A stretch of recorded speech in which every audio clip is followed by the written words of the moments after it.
Em 2018, o jornal pequeno publicou o artigo, meu artigo, as impunidades nas improbidades administrativas por decisões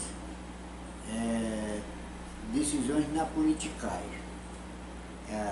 O presente texto, ele encerra em fazer uma revisão das impropriedades existentes, não só no judiciário, como também no poder judiciário e poder executivo. Começando no judiciário, a decisão judicial de improbidade, podemos, sem sombra de dúvida, colocar como acontece sempre em decisões judiciais, onde o magistrado, a magistrada, decide a seu modo de prazer, não aplicando a lei e a norma constitucional.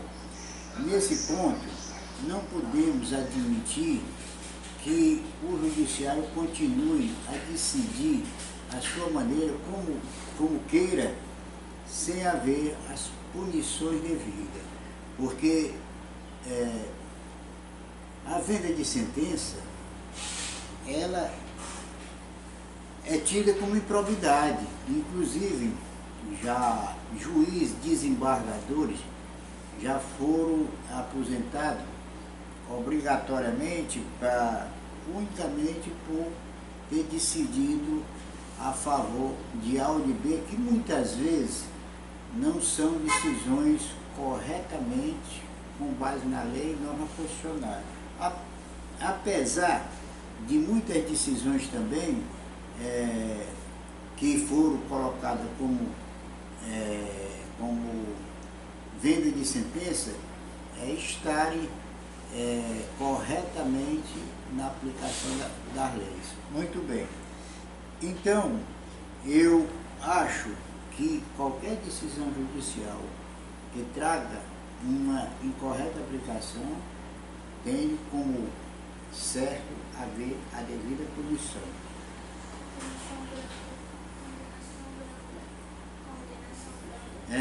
Apesar de, pelo menos na área penal, haver penas que deveriam ser aplicadas no teto máximo, há muitas condenações brandas.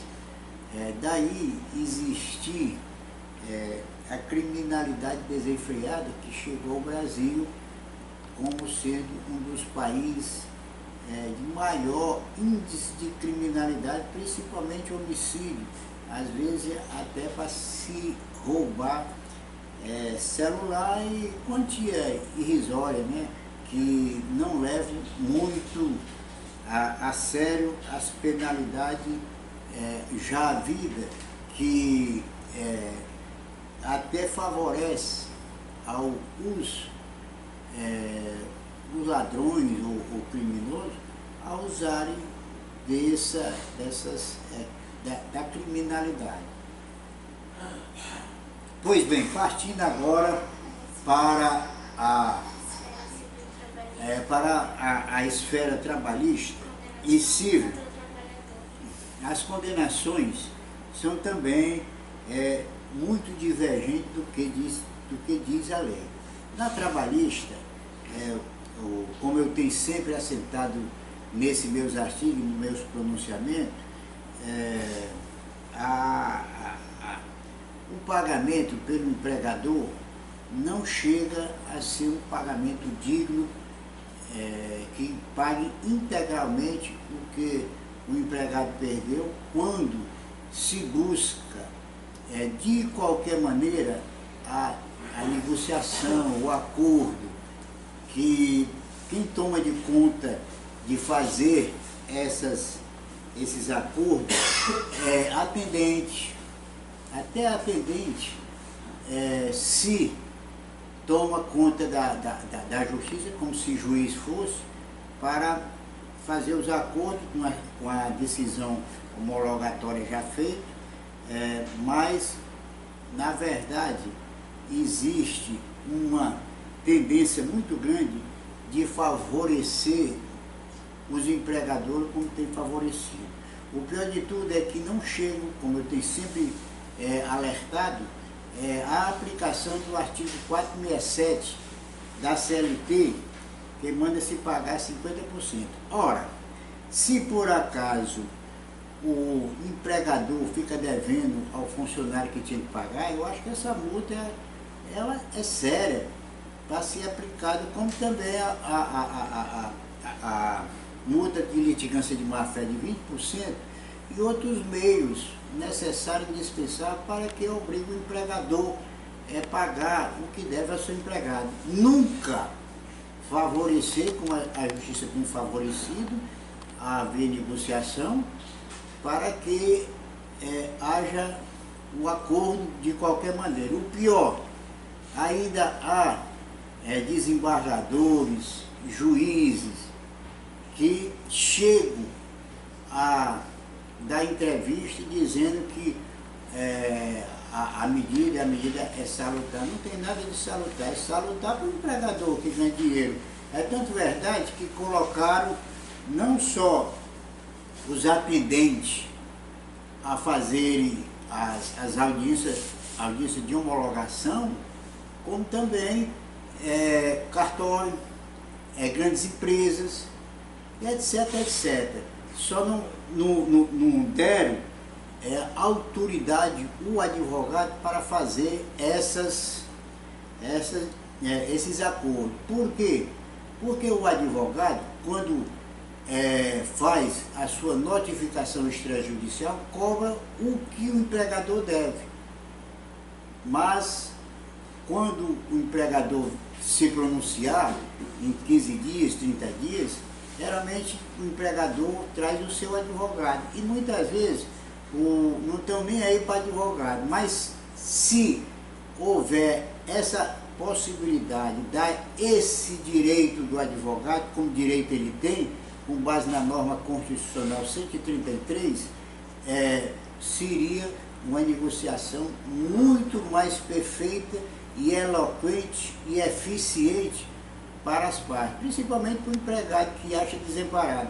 Mas a justiça deixou o advogado e a advogada em desprezo, deu um chute nele, no profissional, para que fosse eles mesmos negociadores para proteger a poderosa. Só não gostei desse desprezo que se dá advogado, que é a pessoa que está autorizada a negociar dentro da lei. Muito bem. Partindo agora para o lado civil, também existem muitas decisões errôneas, erradas, de erros crassos e nécios, quando o dano moral se entrega ao magistrado para se colocar, tão somente, ou melhor dizendo, julgar como se houvesse tão só aborrecimento. Mas essa interpretação do magistrado, aborrecimento, é uma interpretação de português errada. Ele tem que entender o que é aborrecimento no português, porque quando a pessoa sofre no dano moral que a lei pede que ele seja condenado, a lei pede, não, aliás não pede, a lei determina e ordena que seja condenado pelo constrangimento, pela dor, pela falta de honradez que se faz contra o cidadão. É nesse ponto que a justiça não se atende, porque o que tem muito aí é decisão erradas que não deu interpretação correta do que é aborrecimento nem constrangimento, tirando os danos morais. Por isso eu tenho entendimento que os danos morais já devem vir em lei, o valor, quanto deve ganhar a pessoa. Por que eu digo isso? Porque o juiz não é autoridade maior, nem de conhecimento mais do que o advogado que está com sua cliente e é repudiado em seu pleito. O juiz não é autoridade, não tem poderes para isso. O que tem poder é a lei. Se a lei diz que o dano morais deve ser haver um arbitramento da condenação, o juiz tem por obrigação de seguir a lei e não seguir sua lei pessoal, atendendo aos interesses de poderosos para andarem dando lesão de direito ao funcionário, aos autores, aos reclamantes. É nesse ponto que eu tenho o meu entendimento para que os danos morais seja respeitado e não desrespeitado como faz o juiz sem nenhuma punição, né? Então, sim, o que acontece? O que muitas vezes acontece também é a despedida arbitrária do funcionário sem ser totalmente reparado.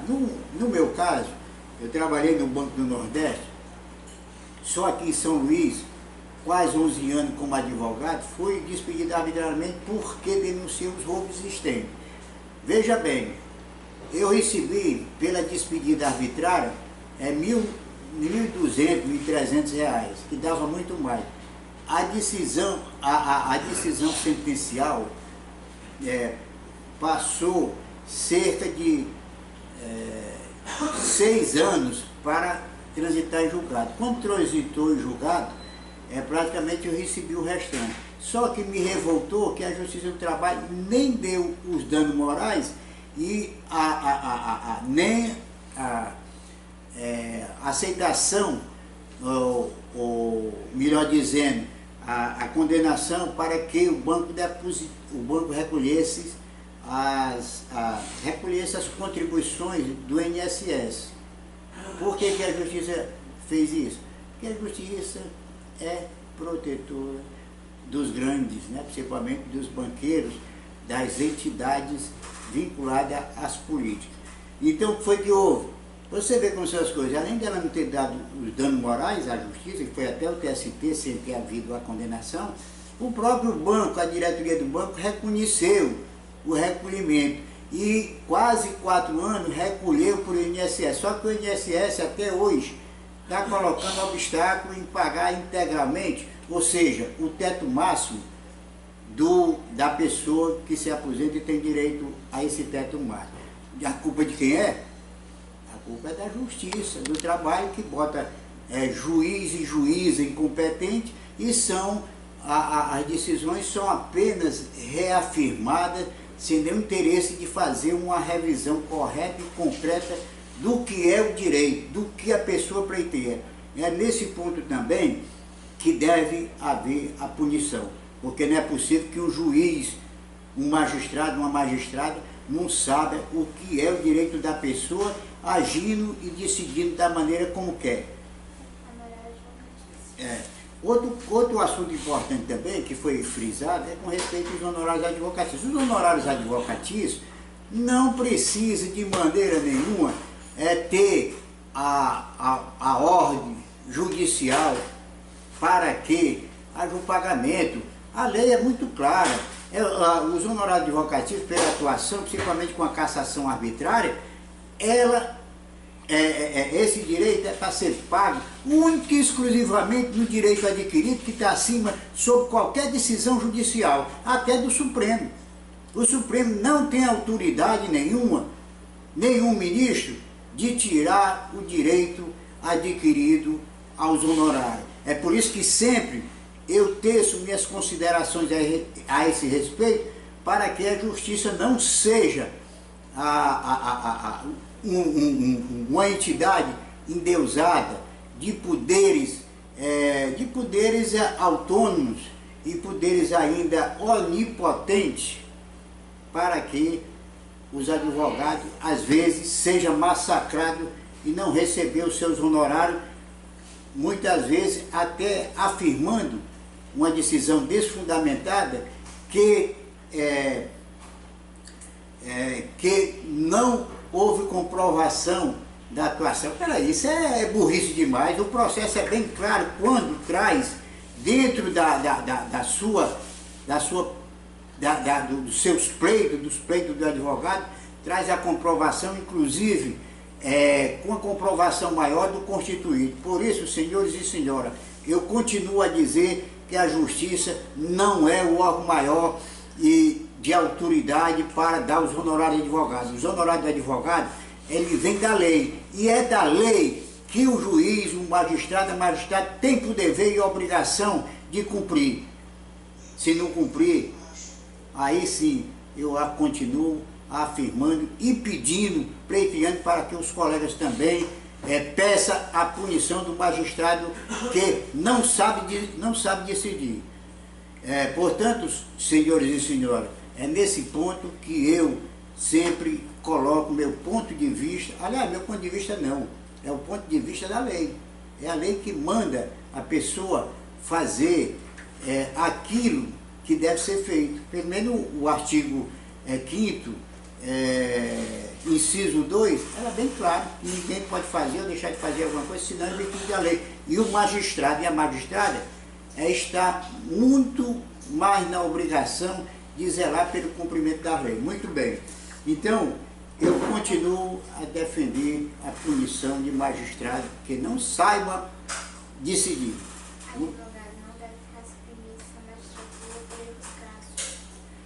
E outra coisa também, é nesses erros crassos que praticamente eu continuo a pedir com que haja uma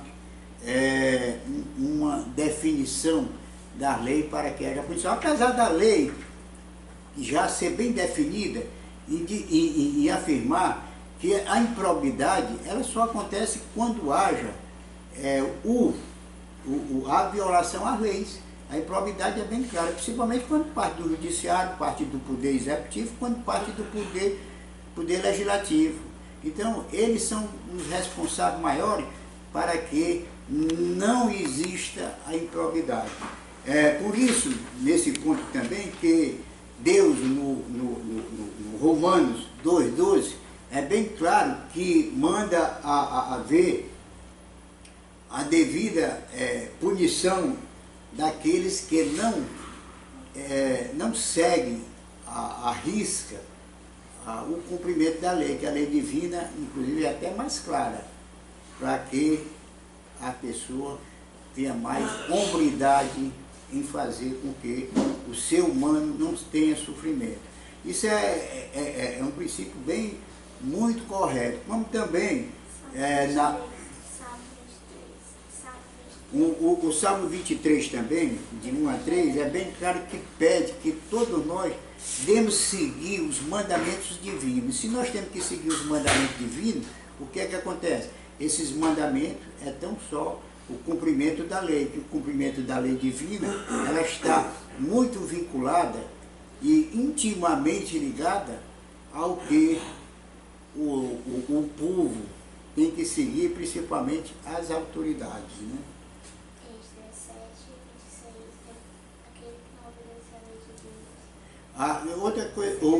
Outra passagem boa também, é o Esdras 7,26, que manda também que a pessoa também que não, desculpe, a pessoa que não cumpre a lei, também chega até ser penalizado com a própria morte. É o que acontece geralmente com as pessoas que são pecadores demais, porque a justiça, a prática de não dar o direito da pessoa, não existe um pecado maior do que esse, entendeu? Por isso, eu continuo a defender a punição normal, como qualquer cidadão é punido, pelos erros crassos que a justiça não reconhece. Por quê? Porque não é possível que um ladrão que roube um supermercado, uma bicicleta ou um celular e seja punido. E a justiça, o judiciário, que tira do cidadão valores muito mais significativos e não são punidos. Muito obrigado, senhor.